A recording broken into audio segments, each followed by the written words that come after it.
حضور پاک علیہ الصلوۃ والسلام کے صحابہ میں سے کسی ایک صحابی کو بھی دیکھ لینا، وہ حضور پر جان قربان کرنے والا ہے۔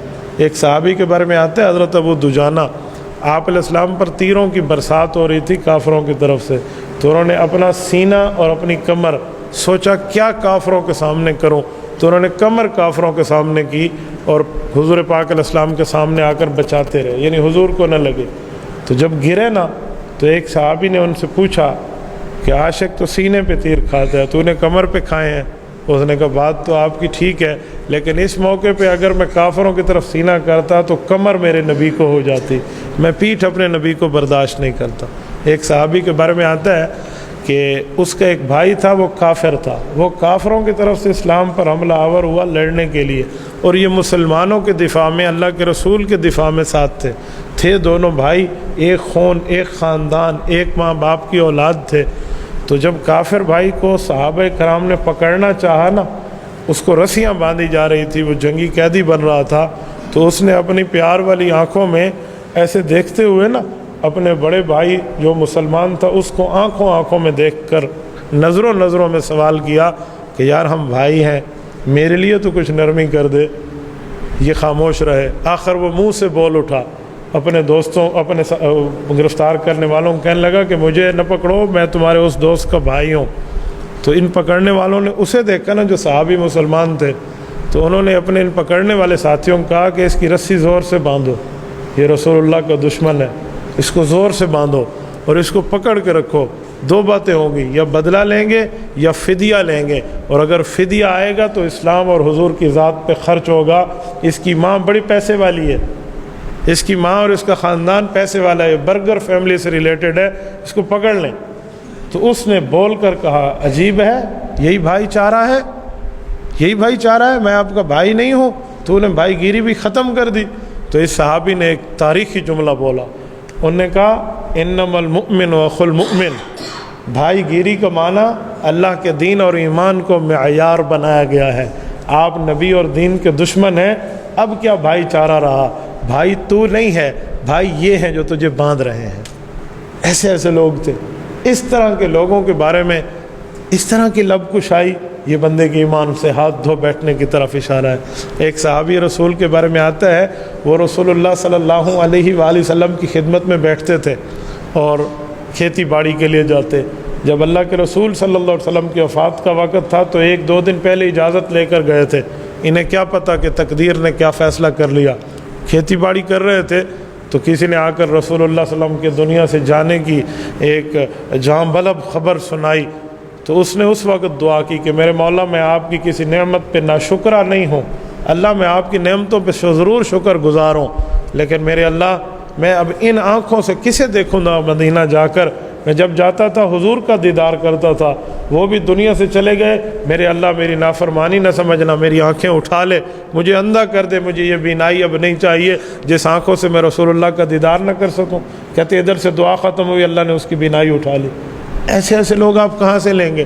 ایسا طبقہ آپ کہاں سے لیں گے؟ اب حضرت علی کو اللہ کے رسول نے اس وقت بلوایا جب 100 کافر حضور کے دروازے پہ کھڑے ہو کے تلواریں اٹھائے ہوئے ہیں، اور حضرت علی حضور کے بستر پہ بڑے آرام سے سو رہے ہیں اور نیند کر رہے ہیں۔ رسول اللہ صلی اللہ علیہ وسلم کے اس بستر پہ جس پر مارنے کے لیے کافر آیا ہوا ہے، قرآن کریم اس نقشہ کھینچتا ہے اس بات کا، وَإِذْ يَمْكُرُ بِكَ الَّذِينَ كَفَرُوا لَيُثْبِتُوكَ أَوْ يَقْتُلُوكَ أَوْ يُخْرِجُوكَ۔ یہ منظر ہے جب ایک قبیلے کا بندہ آیا ہوا ہے تاکہ قصاص اور بدلہ کو ایک قبیلہ نہ دے، پورا مجمع ہوگا تو قصاص ختم ہو جائے گا۔ اس وقت حضرت علی حضور کے بستر پہ سو رہے ہیں۔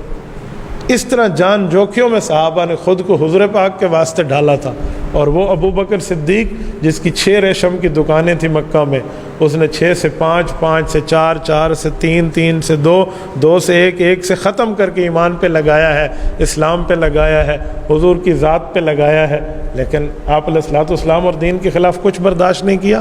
حضرت ابو بکر صدیق نے اپنے گھر میں جوان بیٹی چھوڑ کے گئے تھے، اور بھائیوں کو یعنی اپنے بیٹوں کو کہا تھا کہ اس کی حفاظت کرنا۔ حضرت اسماء رضی اللہ عنہا بڑی بیٹی ابو بکر صدیق کی عین کڑک جوانی میں تھی، اور یہ اپنے نابینا آنکھ سے باپ کو چھوڑ کر اپنی بچیوں کو چھوڑ کے حضور کے ساتھ معراج کی رات ہجرت کی رات گئے تھے۔ ابو جہل جب گھر آیا تھا نا تو اس نے حضرت اسما سے پوچھا تھا تیرا باپ کہاں گیا ہے؟ کیوں؟ وہ جانتے تھے کہ جہاں ان کے والد ہوں گے نا وہ حضور کے پیرے میں ہی ہوں گے، تو ہم حضور کو تلاش کر لیں گے۔ تو ایک ایسی بات حضرت اسما نے فرمائی کہ جھوٹ بھی نہ بنے اور دشمن سے بچ بھی جاؤں۔ کہا وہاں گئے جہاں جانا تھا۔ کہاں جانا تھا؟ کہا چلے جہاں چلے گئے ہیں، یعنی اسے بتایا نہیں۔ اس نے تھپڑ مارا حضرت اسما کے چہرے پہ۔ جو ہم میں بیٹھے ہوئے ہیں نا، جن کے سینے میں باپ والا دل ہے اور وہ اپنی جوان بیٹی رکھتے ہیں نا، ذرا وہ بندہ سوچ کے بتائے نا کہ جب جوان بیٹی کے چہرے پہ ایک دشمن آ کے تھپڑ مارے تو والد کے دل پر کیا گزرے گی؟ ابو بکر نے برداشت کیا ہے حضور کے دین کی خاطر، سب کچھ برداشت کیا ہے رسول اللہ صلی اللہ علیہ وآلہ وسلم کی خوشنودی کی خاطر، ایمان اور اسلام کے تحفظ کی خاطر۔ ان لوگوں نے تو ہم تک دین پہنچانے میں اپنی زندگیاں لگائی ہیں، اپنا گھر بار لگایا ہے۔ ان لوگوں نے تو رسول اللہ صلی اللہ علیہ وسلم کے دین پر اپنے مال تک کو قربان کیا۔ 2 کروڑ روپے سے زائد کا سود بنتا تھا حضرت عباس کا، جو وہ کاروبار کرتے تھے جب سود حرام نہیں ہوا تھا۔ جس رات سود حرام ہو رہا تھا، صبح حضرت عباس کو یہ ادائیگی ہونی تھی اور انہیں ملنا تھا۔ رات کو اللہ کے رسول پر آیت اتری ہے، انما الخمر والمیسر والانصاب والازلام رجس من عمل الشیطان فاجتنبوہ، ایک حرمت خمر کے بارے میں، اور پھر شراب کے بارے میں، اور اس کے ساتھ جوئے کے بارے میں، اور اس کے ساتھ سود کے بارے میں آیت آئی۔ فرمایا آپ سود چھوڑ دو، یمحق اللہ الربا ویربی الصدقات، اللہ آپ کو نیکیاں دے گا، پچھلے گناہ رب معاف کر دے گا، سود ختم ہے، اب آپ نے سود نہیں لینا، سود حرام۔ یہ آیات اتری۔ حضرت عباس حضور پاک کی خدمت میں آئے کہ یا رسول اللہ ایک بستہ عرض کرتا ہوں، آج رات اعلان نہ فرمائیں، کل اعلان فرما دیں۔ کیوں؟ اتنے کروڑوں ریال کا جو برابر کا سود بستہ ہے، اتنا مجھے مل رہا ہے، یہ مجھے مل گیا تو میں 1 روپیہ استعمال نہیں کروں گا، اسلام پہ لگاؤں گا، لیکن اعلان میں تھوڑی سی نرمی، تھوڑی سی تاخیر فرما لیں۔ اللہ کے رسول نے جب اعلان فرمایا تو سب سے پہلے فرمایا کہ سود حرام ہے، اور میں سب سے پہلے سود کو جو حدر قرار دیتا ہوں وہ اپنے چاچے کا ہے، ہم 1 ٹیڈی بھی نہیں لیں گے۔ ان کروڑوں روپے کا آج سے 1400 سال پہلے اپنے مال کو اسلام کی خاطر قربان کیا۔ اور جب شراب حرام ہوئی تھی اس وقت صحابہ کرام نے شراب کو یوں گلیوں میں بہا دیا تھا، وہ کہتے تھے مہینوں بعد بھی بارش ہوتی تو شراب کی بو اٹھ پڑتی تھی، پھوٹ پڑتی تھی۔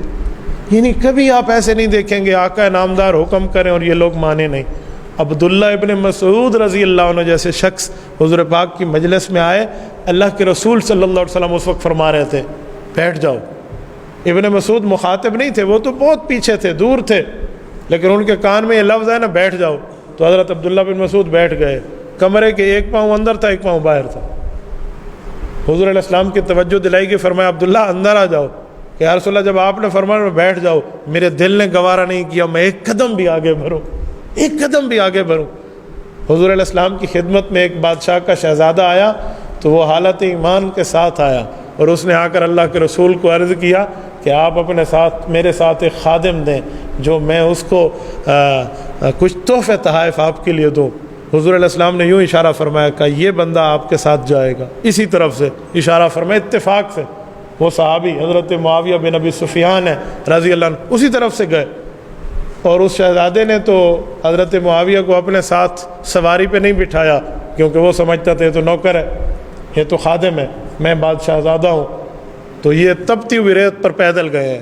خدا کی قسم عرب کی گرمی جن نے دیکھی ہے نا وہ سمجھتے ہیں، میں نے اپنی آنکھوں سے دیکھا ہے، گاڑی کے بانٹ کے اوپر یوں انڈا توڑ کے رکھو تو تل جاتا ہے۔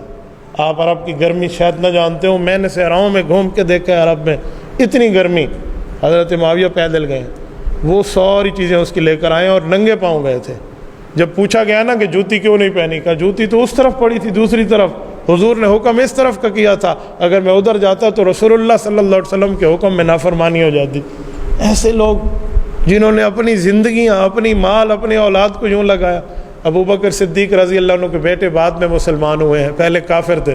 جنگ بدر میں ابو بکر کے مقابلے میں بیٹا آیا، اور بیٹا جوان تھا، والد قدرے بوڑھے تھے، تو بیٹے نے اٹھا کے پٹخ دیا باپ کو کمر کے ساتھ، نیچے گرا دیا، اور ابو بکر صدیق کے بیٹے حضور ابو بکر کے سینے پر بیٹھ گئے اور خنجر ان کے سینے پہ مارنے لگے۔ تو چہرے کو دیکھتے ہوئے ایک بات یاد آئی کہ یار یہ تو وہی سینہ ہے جس پر تو پل کے جوان ہوا ہے، اس پر تو کھیلتا تھا، تیرا باپ تجھے کندھوں پہ اٹھاتا تھا، کوئی چھوڑ یار کسی اور مار دینا، یوں کہہ کے اٹھ گئے۔ ایک وقت آیا جب ابو بکر صدیق کے بیٹے مسلمان ہوئے، صحابی بنے اور اچھا اسلام پایا، رسول اللہ صلی اللہ علیہ وسلم کے قریبی لوگوں میں شمار ہوئے۔ اور ایک دن باپ بیٹا بیٹھے تھے تو باتوں باتوں میں بیٹے نے ابو کو یہ بات یاد دلائی، ابو بکر صدیق کہا ابو وہ وقت یاد ہے؟ حضرت صدیق اکبر نے اس بات کو چھپاتے ہوئے کہا کون سا وقت؟ حالانکہ بالکل یاد تھا یہ بات کیا کر رہا ہے۔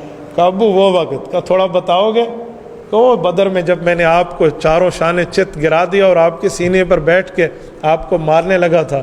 تو کہا جی مجھے یاد ہے۔ کہ چھوڑ کیوں دیا تھا؟ کہ میں نے کہا میرے ابو ہیں، مارنے کے لیے دنیا میں کوئی اور تو ہے، میں نے آپ کو چھوڑ دیا تھا۔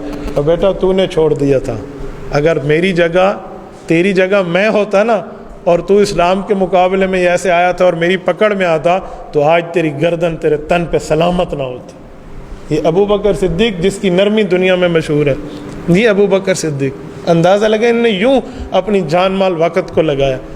تبوک کے موقع پہ صحابہ کے پاس اس وقت خرچ کرنے کے لیے کچھ نہیں تھا، 1000 کلومیٹر کا پیدل سفر تھا، ان صحابہ نے جانا ہے۔ تبوک 900-950 کلومیٹر مدینہ پاک سے سفر ہے ایک طرف سے۔ یہ رسول اللہ صلی اللہ علیہ وسلم کے بڑھاپے کی آخری غزوہ اور جنگ ہے جس میں اللہ کے رسول کے داڑھی مبارک کے 15 سے زائد بال سفید تھے۔ اس موقع پر جب مال کی ضرورت تھی تو حضرت عثمان نے اپنے بزنس پارٹنر سے وہ مال منگوانا تھا تو ان نے پہلے ہی منگوا لیا، اور 300 اونٹ حضرت عثمان نے مال سے لدے ہوئے رسول اللہ صلی اللہ علیہ وسلم کی خدمت میں پیش کیے اور سونے اور چاندی کے ڈھیر لگا دیے حضور پاک کے سامنے۔ اللہ کے رسول صلی اللہ علیہ وسلم عثمان کو دعا دی اور اس مال کو حضور علیہ السلام یوں بائیں ہاتھ مبارک سے دائیں ہاتھ مبارک پہ پھیر کے فرماتے ما ضر عثمان بعد ھذا اليوم، میرا اللہ مجھ سے وعدہ کر رہا ہے کہ عثمان نے آج اتنی بڑی نیکی کی ہے، اس جیسی نیکی کوئی بھی نہیں کر سکتا، اور عثمان کو اس نیکی سے اللہ اتنا فائدہ دے گا کہ کوئی گناہ بھی ہو گیا تو اسے نقصان نہیں دے گا۔